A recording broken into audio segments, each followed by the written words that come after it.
मैं समय हूं। राफेल सौदे पर भाजपा कांग्रेस में घमासान, खादी पर दलाली का दाग।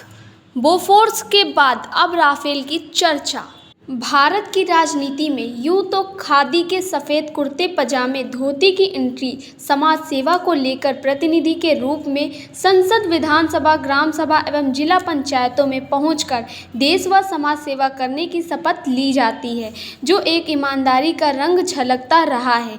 लेकिन धन की पिपासा, रुतबा बढ़ाने तथा शासन प्रशासन में अपनी पैठ बनाने के चलते सफ़ेद ड्रेस पर चमकता हुआ दाग दिखाई देता नजर आने लगा है। इस संक्षेप में हम कह सकते हैं कि अब राजनीति में ये साफ दिखने लगा है कि किसकी सफ़ेद कमीज सबसे ज़्यादा चमकदार है। यही बहस का मुद्दा बनकर रह गया है, जो अपने विरोधियों को परास्त करने तक सीमित हो गया है। यानी अब सबसे ज़्यादा भ्रष्टाचार राजनीति में समाता नजर आता है। ये भ्रष्टाचार अब खुलकर बेशर्मी के साथ आम जनता की नज़रों में साफ दिखाई देता है। लेकिन भारत की जनता सब कुछ देखते हुए अनदेखी में माहिर हो चुकी है।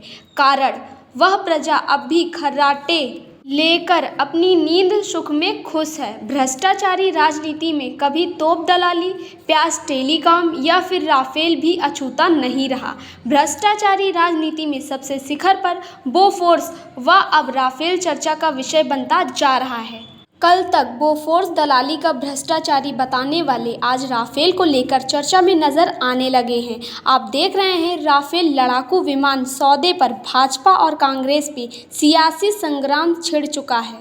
कांग्रेस का आरोप है, इस घोटाले पर पर्दा डालने के लिए केंद्र, सीबीआई व ईडी के बीच सांठगांठ हुई, जबकि भाजपा ने कांग्रेस पर कमीशन लेने का आरोप लगाया।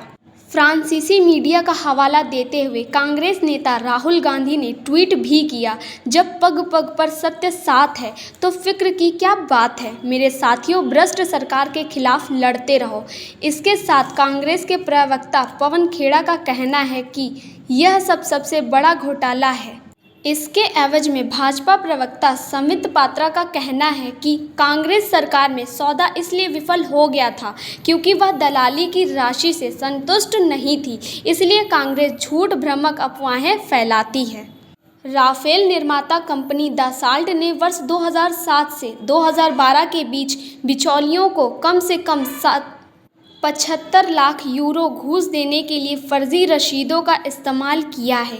पात्रा ने फ्रांस की खोजी पत्रिका मीडियापार्ट की ओर से किए गए ताज़ा दावे पर राहुल गांधी से जवाब मांगा है।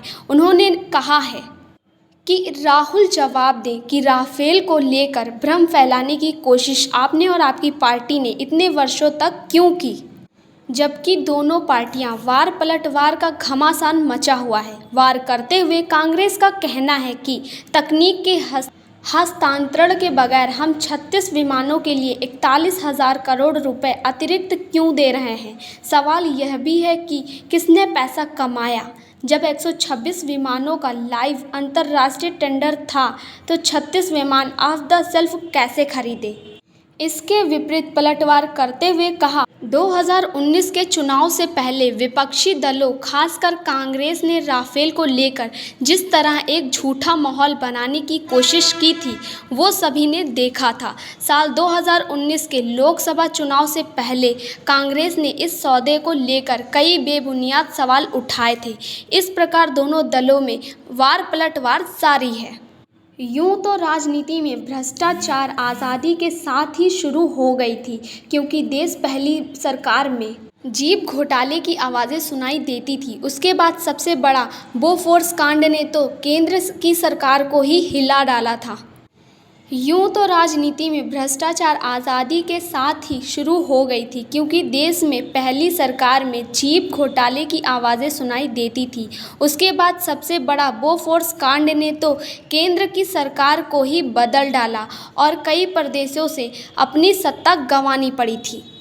हम इस बात का भी हवाला देना चाहेंगे कि भाजपा सरकार में मंत्री रहे यशवंत सिन्हा व अरुण शौरी ने 4 अक्टूबर 2018 को सीबीआई के तत्कालीन निदेशक आलोक वर्मा से मुलाकात कर उन्हें फाइल सौंपी थी, इसीलिए उन्हें पद से हटा दिया गया। कांग्रेस का तो यहाँ तक कहना है कि निर्देशक आलोक वर्मा रिपोर्ट दर्ज कराने जा रहे थे, सो हटा दिया गया।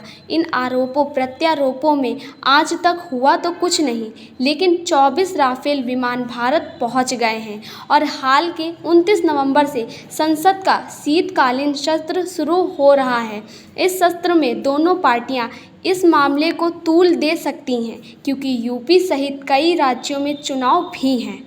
लेकिन इसका खुलासा तो होना ही चाहिए कि इसमें क्या घोटाला हुआ, कितने की रिश्वत दी गई, कितनी दलाली हुई, किसने दलाली ली, आखिर गड़बड़ क्या हुआ और जिम्मेदार कौन है।